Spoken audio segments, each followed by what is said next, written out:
गंगा के शपथ खाओ तो देवता देवी को लिख दो, हिंदू धर्म ईसाई मसीह को मानो, माने देवता देवी को गंगा में फेंक दो। गंगा में फेंक दो। इसमें होंगे तो तुमको सारी सुविधा मिलेगा। तो जो भारत सरकार वो नहीं दे रही है, उसमें तुम्हारा बच्चा भी पढ़ जाएंगी, लड़की भी पढ़ जाएंगी, नौकरी भी मिल जाएगा। आपके गांव के लोग भी कुछ धर्म परिवर्तन किए हैं? अब तो हाँ देखिए, भरगावा में भी लोग हैं, कुछ भरगावा भी पता लगा धर्म परिवर्तन में है, कुछ ये बलिपुर वाले भी अपना मर जाएंगे, हम धर्म परिवर्तन नहीं करेंगे। ईसा मसीह को मानेंगे तो हमारा परिवार सुखंत रहेगा। तो बोला है हाँ, जो ये देवता हैं इससे सिर्फ तुम्हारा भलाई होगा। गया यही नहीं कहा भाई हमारा भाई का है, तो वो नहीं, उसको मार कर वो वॉचमैन भगा देता है, वहाँ अंदर नहीं जाना है, पानी तक नहीं पीने देता, पानी नहीं पीने देता है। तो बताइए, तो आपके परिवार को इस गरीबी से निकालने के लिए कुछ उनके द्वारा किया गया है कभी काम? नहीं, वो नहीं किया है हम लोग का। चुनाव में पैसा को लालच देकर देना शुरू करते थे, कहाँ से लाया आप तो वही जो बताएंगे, हम लोग सर क्या बताएंगे। हम लोग कटिया बीने चले जाते हैं, प्यास लगता है तो उसको अंदर नहीं जाने देता है, पानी तक पीने नहीं पीने देता है। वो कैसे दलित है, आप पूछिए दलित को जो पानी नहीं पिलाता है। नमस्कार, सांसद मनोज राम का परिवार नाथुपुर गांव के बगल में मिशनरी स्कूल चलाता है। मिशनरी स्कूल के माध्यम से शिक्षा दीक्षा के अलावे किस तरह से धर्म परिवर्तन के लिए लोगों से संपर्क किया जाता है, किस तरह का प्रलोभन दिया जाता है, आज मैं उस बात का खुलासा करने जा रहा हूं। किस तरह से लोगों से संपर्क करके बताने की कोशिश की जाती है कि जब आप धर्म परिवर्तन करेंगे तो आपको किस तरह की सुविधा मिलेगी, किस तरह से आपकी ज़िंदगी बदल जाएगी। इन तमाम बातों को बताने का उन लोगों के स्तर से प्रयास किया जाता है और कोशिश की जाती है कि जो लोग हैं, खासकर जो उनके समाज के लोग हैं, वो हमारे साथ जुड़ें, ईसाई धर्म को अपनाएं और धर्म परिवर्तन का जो खेल चल रहा है वो बड़े पैमाने पर जारी रहे। कुछ इस तरह की कोशिश इस मिशनरी स्कूल के माध्यम से की जाती है। हमारे साथ नाथुपुर गांव के एक दलित परिवार के सदस्य हैं। इनसे भी कभी मनोज राम के परिवार के एक सदस्य के द्वारा संपर्क किया गया था। इनसे भी उन तमाम बातों को बताने की कोशिश की गई थी जिन बातों के आधार पर किसी को प्रेरित किया जाता है, धर्म परिवर्तन के लिए सामने लाया जाता है। देखिए, यही वो चेहरा है जिस चेहरे को मैं आपको दिखाने की कोशिश कर रहा हूं। इनका दावा है कि मनोज राम के परिवार के एक सदस्य के द्वारा हमसे संपर्क किया गया था और ईसाई धर्म के बारे में बताया गया था। यह बताने की कोशिश की गई थी कि आप जब ईसाई धर्म को अपनाएंगे तो आपके जीवन में किस तरह का परिवर्तन आएगा। नाम बताइए बाबा। मोतीराम। आप भी दलित समाज से हैं? दलित समाज का है। कहाँ घर पड़ता है? नाथुपुर। यहाँ पर मिशनरी स्कूल चलता है मनोज जी का? हाँ, स्कूल चलता है यहाँ पर। किस तरह की पढ़ाई होती है उसमें? अब पढ़ाई होती तो हम वहाँ पढ़ाई जाते नहीं है, वहाँ स्कूल पर कभी गए नहीं है? नहीं। लोग कहते हैं कि धर्म परिवर्तन के लिए भी उन लोगों के द्वारा काम किया जाता है, सही बात है? सर, धर्म के लिए परिवर्तन तो कराता है सभी लोगों का। बहुत लोग हमारा दलित सेना है उसमें रखा है अंदर, धर्म परिवर्तन करा कर। हाँ, करा कर रखा है। जाकर पता कीजिए, उसमें बहुत लोग हैं हमारा बिरादर उसमें ज्वाइन है जो धर्म परिवर्तन कर चुके हैं। धर्म हाँ छोड़ दिए हैं। तो कभी आपसे भी संपर्क किया गया है कि आप भी अपना धर्म? हमको भी बात हुआ था, हम निकाल दिए। क्या बात हुआ था उनसे? बात हुआ था, तुम इसमें होंगे तो तुमको सारी सुविधा मिलेगा। तो जो भारत सरकार वो नहीं दे रही है, उसमें तुम्हारा बच्चा भी पढ़ जाएंगी, लड़की भी पढ़ जाएंगी, नौकरी भी मिल जाएगा। आज तुम्हारा परिवार का सुविधा मिलेगा, गाड़ी भी मिलेगा घूमने फिरने के लिए, तुम्हारा परिवार का भी सुविधा, सारी सुविधा मिलेगा, तुम रहो इसमें। तो मैं बोला अपना हिंदू धर्म नहीं छोड़ेंगे। मैंने कहना था उनका कि इस भारत सरकार के द्वारा कोई सुविधा नहीं दी जा रही है, आप इस धर्म में आएंगे तो आपको तमाम सुविधाएं मिलेंगी। सब सुविधाएं मिलेंगे। तुम्हारा बच्चा भी पटना तक भी तुम्हारा पढ़ाई चलेगी, 1 रुपया नहीं लगेगा। दवा दारू भी हमको भी सबको हमारा है।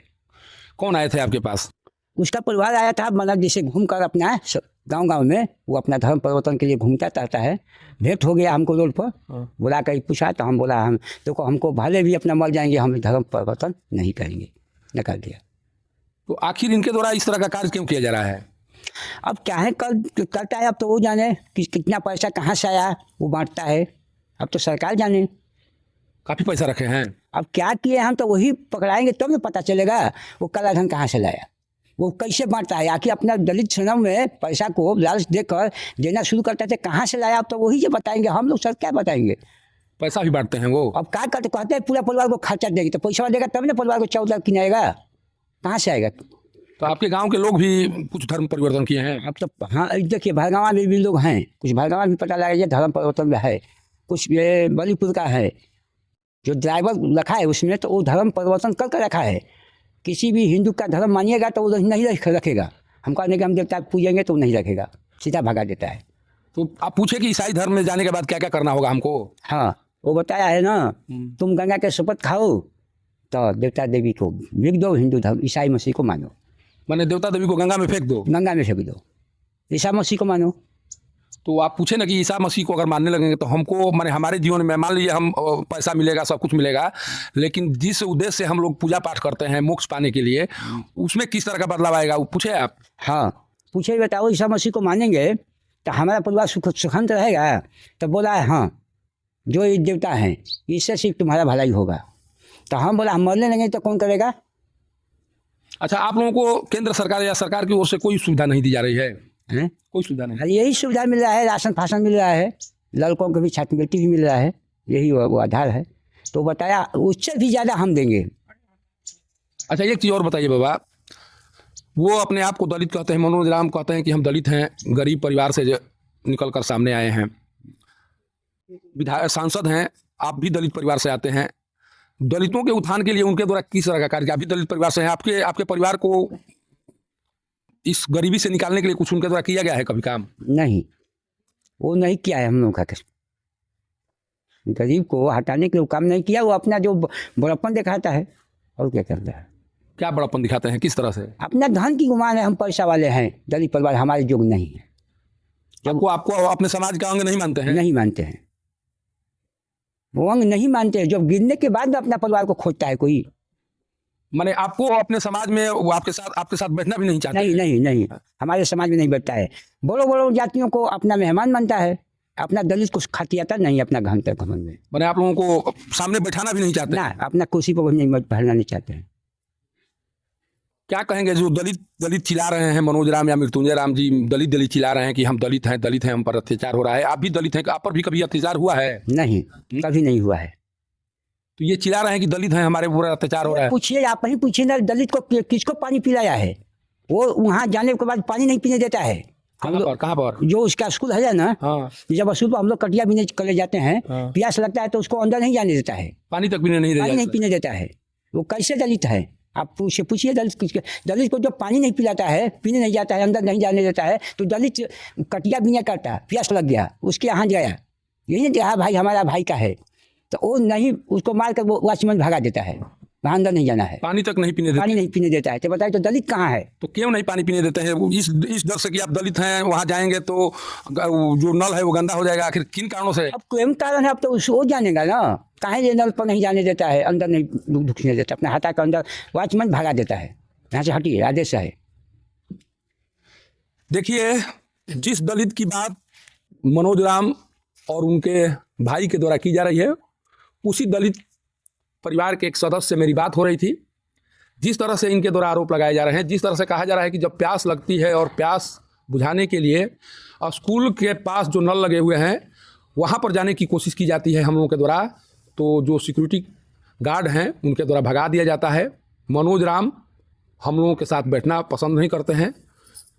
अगर दलित होते, वाकई में गरीब दलित होते, तो फिर इस तरह का आरोप उनके ऊपर नहीं लगता। लेकिन जिस तरह से ये आरोप लगा रहे हैं, और सबसे बड़ी बात है कि मिशनरी स्कूल के माध्यम से जिस तरह से उनके द्वारा प्रलोभन देकर, जो आरोप इनके द्वारा लगाए जा रहे हैं उसके अनुसार प्रलोभन देकर धर्म परिवर्तन का खेल पूरे क्षेत्र में उनके द्वारा किया जा रहा है, इसे सनातन धर्म पर एक बहुत बड़ा खतरा मंडराते हुए दिखाई पड़ रहा है। कारण कि सीधे तौर पर केंद्र सरकार की नीतियों पर आरोप लगाकर ये कह रहे हैं, इनका परिवार कह रहा है कि नहीं, आप इसमें रहेंगे तो आपको कुछ नहीं मिलेगा, केंद्र सरकार के द्वारा आपको कोई लाभ नहीं दिया जाएगा। जब आप हमारी संस्था से जुड़ेंगे, हमारे धर्म को अपनाएंगे, तो आपके जीवन में बदलाव आ जाएगा। आपके बेटे बेटियां निःशुल्क पढ़ाई करेंगी, विदेश में भी जाने का अवसर मिलेगा।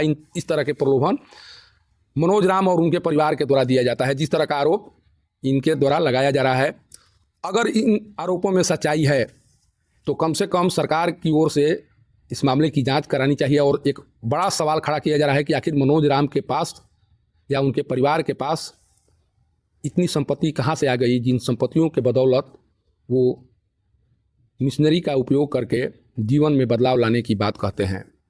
जीवन में बदलाव तभी लाया जा सकता है जब किसी के पास पैसे हो, पूंजी हो, और शायद अब इसी बात की खोज शुरू हो चुकी है कि मनोज राम जो सांसद हैं और उनके परिवार के पास जो अकूत संपत्ति दिखाई पड़ रही है वो कहाँ से आई है, किस माध्यम से आई है, किस तरह का उनके द्वारा रोजगार किया गया, इसकी जांच सरकार की ओर से होनी चाहिए। तमाम बिंदुओं को सामने लाने की कोशिश शुरू होनी चाहिए, तभी मनोज राम और उनके परिवार के द्वारा किए जा रहे कार्यों का खुलासा होगा और जो आरोप लगाए जा रहे हैं उन आरोपों से पर्दा उठाया जा सकेगा। नाथूपुर गांव से पब्लिक न्यूज़ के लिए सत्येंद्र चौबे की रिपोर्ट।